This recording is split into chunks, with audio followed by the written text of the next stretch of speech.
wuxuu dadkiisa ku hogaamin jiray cadaalad wuxuu dadkiisa ku hogaamin jiray nabad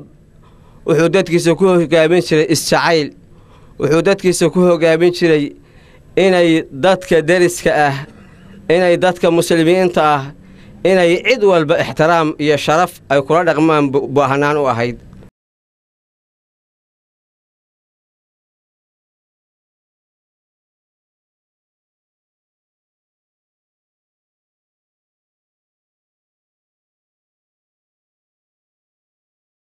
inta dawladda Puntland ka socota inta isimada ah inta muslimiin oo dhan oo isu timid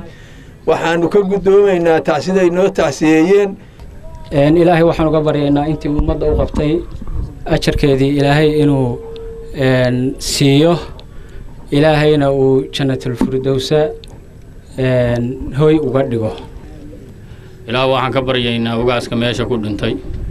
islaamka ah oo inteenaas iyo intaynu ognahay ka dhintay ilaahay naxariistii jannaha siiyo jannadii firdawsa Allah ka waraabiyo ehelkiisii iyo qaraabada iyo ummadda Soomaaliyeed kuwa gobolkan degan iyo kuwa kaleba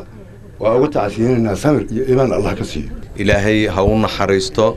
samir iyo iimaan Allah ina ka siiyo ugaas Axmed oo anigu aan si fiican u aqaan ilaahay waxaan uga baryaynaa jannadii firdawsa inuu ka waraabiyo inagana ummadda Soomaaliyeed dhamaanteed samir iyo iimaan Ilaahay ka siiyo أنت عسود ريا ومدة الصوماليات ميل بيتشوكتبه وقع الصوماليات بوها